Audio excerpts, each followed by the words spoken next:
you sure? Oh boy.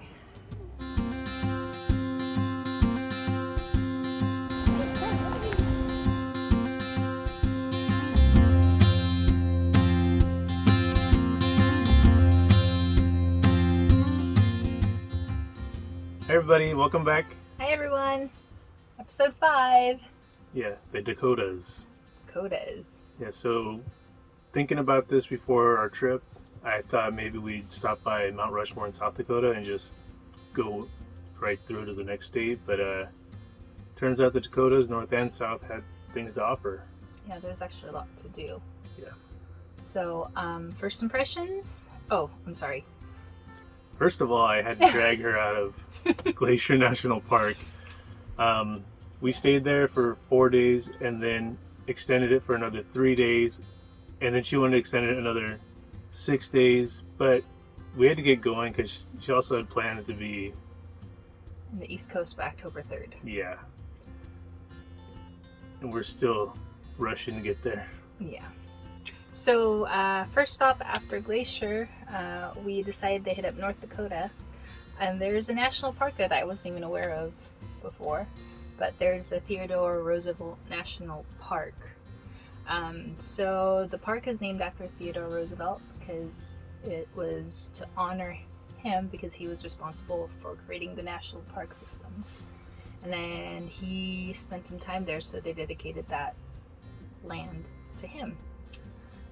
So, first impressions? Well, after leaving Glacier and Yellowstone and everything, it's kind of a letdown. Like, you get there and... Yeah, Yeah, I was very mad when we got there because I was like, man, I could be in Glacier enjoying the big mountains and the cool air, because it was warm when we got there too. Yeah, that's true. So the first day we went to the visitor center and it was a little underwhelming, but the next day we actually went to the park and went to the visitor center and asked them what there was to do. So there was a couple of drives that you could do if you go visit. Yeah, it's split up into two main units for regular drivers. There's the North unit and South unit, and they're about an hour to hour and 15 minutes apart. So it's not like they're connected in any way. It's two separate areas, but they kind of look similar, like with the landscape. But the North unit, I feel like, is a little bit more scenic of a drive than the South unit. But I don't know. Yeah, that's what the lady told us, that there's more animals in the South unit and more scenery in the North. But we ran into a bunch of buffalo or bison in the North unit. Yeah, bison and prairie dogs. So we've ran into prairie dogs before at Bryce, but we've never actually sat down and watched them. These things are so dang cute. I want to take them all home. Oh my God, I want to take him home. We can put him in the truck. We could put him in the truck. We can put him in the truck. Look at him. Yeah, we seem to sit there in the prairie dog land for like half an hour at a time, just watching them scream at each other. Yeah, they have communities, and so the community's built underground, so there'll just be mounds of dirt, and all of a sudden prairie dogs will come out of mounds of dirt and play. And apparently they're really smart. All I know is they're really cute. So that's where we ran to the prairie dogs first, was the North unit, and then we also ran to, I guess, just bison there, right? Yeah, bison. Yeah. And then after we did the North unit, the next day we drove through the South unit also. And it's kind of the same thing, a little bit different of a landscape. And in the South unit, there was bison, prairie dogs, and also feral horses. That was really, really cool. They just came out of nowhere while we were driving, and they were beautiful. The dogs scared them off. Yeah. But further up the road, there was maybe 4 or 5 sitting there that everyone was looking at. Yeah. The two we first saw when we were driving were pretty cool. Yeah. So after we went to North Dakota, there's this one thing that Corey's always wanted to see, and it was the Devil's Tower. Yeah, Devil's Tower, and Devil's Postpile have been on my list since we started. And after Devil's Postpile, I was like, oh, the Devil's Tower is probably not as big as we thought because of what Devil's Postpile offered. But yeah, this was not small at all. Yeah, I was super excited about this one because they have a campground at the place, and you can just pull up and open the van door, and then there's like the Devil's Tower, and it's really cool. So when you first drive up to it, it looks huge, but it was, I don't know if it's like an optical illusion. We did the little walk around it, but I felt like the closer I got to it, the smaller it became. I don't know why. Yeah, I don't know either. Maybe colors, maybe because it was like on top of a hill, and when you're like on the highway, it's on top of a hill, so it looks taller. But I mean, I thought it was still cool. And people were rock climbing on it. Yeah. That was really cool. I'd like to go do that someday. Yeah. You'll have to work out a lot more. I'm doing push-ups. Okay, and so after the Devil's Tower, we had South Dakota. So Corey, okay, we had used these app. Is it an app? No. Yeah, it's the Gypsy Guide app. We use it for Glacier, and there's just one road in Glacier, so it's pretty much, you listen to the guy, he'll let you know, hey, you can stop here if you want, and if not, we'll keep going. But we downloaded it for this area of South Dakota, and it's not. I hate it. I hated it so much. We were kind of stuck in a place where we didn't know what we were in for, but we didn't want to ruin the surprise or what we were in for. Like, we didn't want to preview the whole guide and then be kind of spoiled. Corey likes the little stories that you hear when you're driving through it, which I agree, that's really cool. But it was just really hard to plan. I'm a bit of a planner. And and it was really hard to plan the places to stay at. So, like, if we were to do the Gypsy Guides for the South Dakota during the weekday, I think it would have been fine. It would be easy to find places to stay. But the problem was we were there, like, Labor Day? Labor Day. Yeah, there's Labor Day weekend. We were there Labor Day weekend, and I was freaking out because it's really, really hard to find places to stay, campgrounds to stay at during the weekends alone, like a holiday weekend. So the Gypsy Guides don't tell you how long the tour is supposed to be. So by my calculations, I feel like this tour should be done in like 4 days, 5 days, maybe. It depends on what pace you want to go at. Well, the first chapter they preview and say this area is a half a day, this area is a full day, this area is a half a day. So it sounded like to me we can get it done in 2 or 3 days. Well, once we started, that half day one took all day. Yeah. And then the full day one took a day and a half, 2 days. Yeah, and that's like if you don't stop at everything he suggests. Yeah, so we would have missed Jewel Cave, we would have missed Wind Cave, we would have missed Crazy Horse. We would have missed all those if we just kept going on their expected route. So, anyway, we dealt with it. I was not very happy. We still played it every day. Yeah. So the tour started with us going through Spearfish Canyon.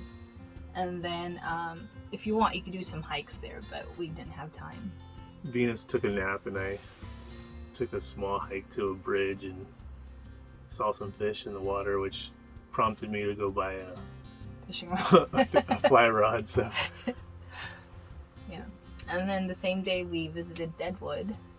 So I didn't know anything about Deadwood. I still don't know anything about Deadwood other than Wyatt Earp and Calamity. Wild Bill Hickok. Okay, what did I say? You said Wyatt Earp. Yeah, see, I still don't know anything about it. I don't know who any of these people were, but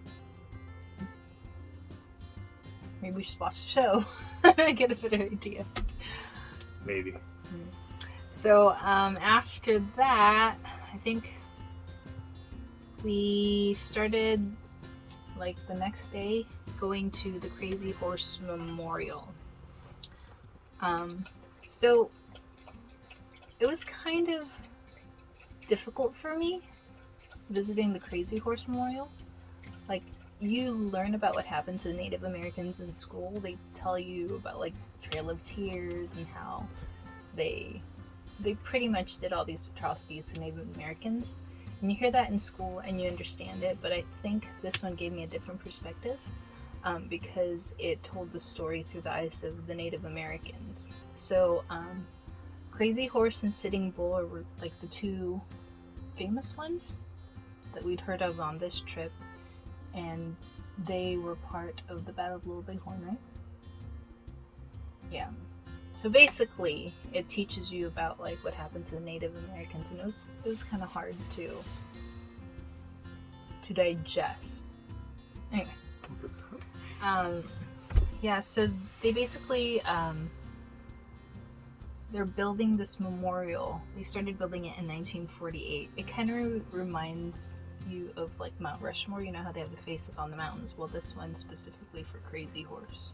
Yeah, it's a lot bigger, but it's farther in the distance. One of the stats they gave was you could fit all 4 of the heads in Rushmore into the one head of Crazy Horse. Oh, really? Yeah, so I didn't know that. that's how big it is. Yeah. So basically, they wanted a monument to honor not only Crazy Horse, but like The area. Yeah, the area and all the people that lost their lives and all the other stuff. Yeah, it's been going. They've been blasting and chipping away at it since 1948, and when you're there, all you can see is the head still. There's supposed to be the rest of his body and a horse and his arm pointing, and right now you just have a head, and it's been over 50 years, over 70 years. But they say it should be done by 2050, so if I'm alive then, we'll go see it. Yeah. So, after we went and visited Crazy Horse, we followed the gypsy guides into Custer State Park. This is fun. Yeah, it was actually really cool. They have a bunch of tunnels, okay, that you have to go through to get through the park, and they're pretty tight, especially with our van. Yeah, I think the clearance was like 10'6", I think, was the shortest one, and 8'4" wide, and our van is like 9'6" and it was really 7'6". It was like, yeah, Venus. I was weren't you very cussing? nervous. I was, because it was way too tight. It was too tight for me. Like, Yeah, knowing that the dimensions of our van and knowing that they had it already out, like measured out, I was okay. I had a problem trusting what Corey said. Because it looked She doesn't trust way, anybody. way too close for comfort for me. But he's right. Corey was right. We cleared it. What? The van is okay. I think she said I was right. Yeah. So the gypsy guides had us driving through like a couple of different highways. The Needles Highway is the one that we were talking about. And there was another one, Iron Mountain something other. I But don't remember. that was the one that we went and drove through. So Custer State Park, there was again the wildlife. Oh, yeah, we saw our first bighorn sheep up Bighorn close. sheep. So they have bison and bighorn sheep, and it was really interesting because one day we just decided to park at the side of like a picnic area and spend the whole day there. And just out of nowhere, these like bighorn sheep just climbed out of like the hill and climbed down towards us, Yeah, and then like A group of like 7 or 8 came down a hill all the way to the Yeah. riverbank. and I was like, cool at first. I'm like, this is so neat, and they got really, really close to us. I'm like, what do I do if they ram me? Like, I hope they didn't do anything to the van, but they were pretty peaceful. Yeah, they were mild. And so I think after that day, we went to Mount Rushmore. Was this one of the things you really wanted to see? Rushmore? Yeah, I don't know. I've talked to a couple people that have gone. Your mom, one of them, and everyone says, "Oh, it's smaller than I thought it'd be." So I was expecting smaller again, and it probably helps for Yeah. me. And now, our first glimpse of it we were going through another tunnel, and we drive through the tunnel, and there it is. It's like, I thought it was bigger than I expected, I guess. But you're right. I feel like initially you think it's really big, and people say, no, it's really not that big. But now I wonder if they just say that so like your expectations. no, I think some people are expecting something really big, and they get there like, oh, this is it. But yeah. So after Mount Rushmore, we went and visited a couple of caves. The first one was called Jewel Cave, and it's called Jewel Cave because of the rocks that's in there that looks like jewels. This was a little bit of a letdown for me because the elevator was not working. There's a construction going on, and there's more. Like in a year, we'll probably go back and see because there's a way to go down and see more stuff. Yeah. Basically, the tour now is just go into this large opening, and a guy talks for like 20 minutes, and that's it. Like. Yeah, but we could see that there was like some stairs built down, designed for your other tours to go down and explore some more. But it just wasn't working. So whenever they get it up and running, we'll probably go. And then the other cave is the Wind Cave National Park. This one was way better. Like, yeah. Probably because we were able to walk down and see everything up close. And yeah, and they're famous for what they call box work. So basically these structures. So the area used to be covered in sandstone, and when deposits would seep through, they'd go through the cracks of the sandstone and then solidify, and then the sandstone would just erode completely, and it leaves these like web type boxy. It looks like the inside of a corrugated box, right? I don't know. I thought it looked like what Oh, okay. Like what a honeycomb would look like, or Yeah, it's a good description. Yeah, that's cool. And so after we spent the day over at the Wind Cave National Park, the following day, started driving towards Badlands National Park. But before we got there, I really wanted to stop at this place called Wall Drug because, I don't know, everybody talks about it. There's a bunch of billboards on the freeway saying wall drugs, and so I didn't know what it was about. And then yeah, from the Rushmore area to the Badlands or to the Wall Drug, there's probably 50 to 100 signs. It's like every 50 feet there's a sign, and it's like it's very aggressive advertising. Yeah. So it was just like it was a overblown souvenir shop. Yeah, I mean, if you want to go shopping for souvenirs, I think you'd have like a good time there. But we can't really buy souvenirs because we can't fit anything in the van, so it has stickers. So yeah, it wasn't my favorite. But if you wanted to go shopping, go for it. It's touristy. If you want to get touristy souvenirs for people, go there. But we could have gone without it. So after Wall Drug, I think the next morning we ended up at Badlands National Park. So I don't know if any of you guys have seen the movie Nomadland, but that was one of the places where she was doing camp host. So I was expecting a lot from this place actually, but I think I was just really tired. Like at that point of our trip, I think I was just worn out, and it was hot. Like I don't do well in heat. Like anything over 80 degrees, I'm like kind of miserable. Yeah, but we got to stay at a nice overlook. Well, it's like a BLM land. Yeah, free camping. Did you like Badlands? It kind of reminded me of like Teddy Roosevelt, like all the structures and stuff. We did see bighorn sheep. Is that the way to say it? Yeah, they were more prevalent there. Yeah, they looked more intimidating for sure. Yeah, their horns were bigger than the others that we saw.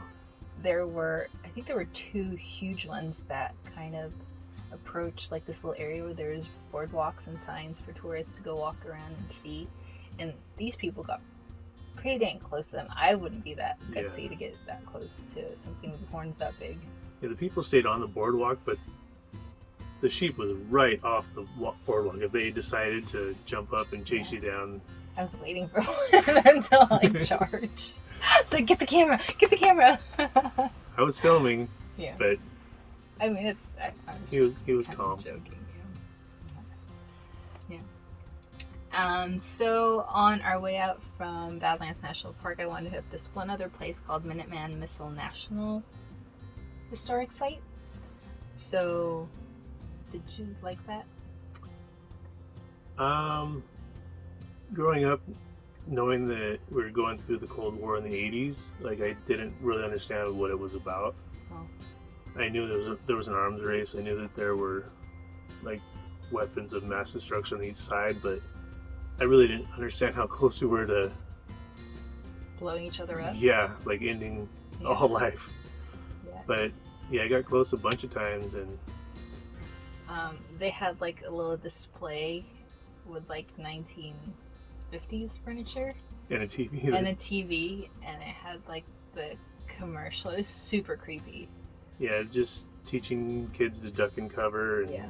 running a cartoon about duck and cover. Duck and cover. I'm like, what the heck is going on? I mean, they make it all nice and pretty sounding, but you're ducking and covering because you might die soon. You Yeah. know, it was super creepy to me. Growing up in California schools, we had duck and cover for earthquake drills, Oh, yeah. but I guess those just bled through from bombing drills. Yeah, it's just like super crazy. Like it blew my mind. That's how close we were to blowing each other up. No! No, that's the button that will kill everyone! Yeah, we didn't mention these missiles are basically they were on like farm areas and like rural Oh. areas. Yeah. They were ready to deploy like within minutes of whenever the button was pushed. So Yeah, it was supposed to be like hidden in the town of Yeah. America. It was just a crazy idea, I thought. But whatever. yeah, there's a bunch of sites across the U.S. and that was just one of them, but scary. Okay, so that's it for the Dakotas. Yeah, there's lots of things to do there, so if you want, I would say maybe like 2 weeks at a good pace. Yeah, if you just have a couple weeks and want to check it out, you can hit up everything we did in our time. Yeah. And have time to relax and actually enjoy it too. Okay, All right. very good. Yep. So we'll see you guys next time. Bye.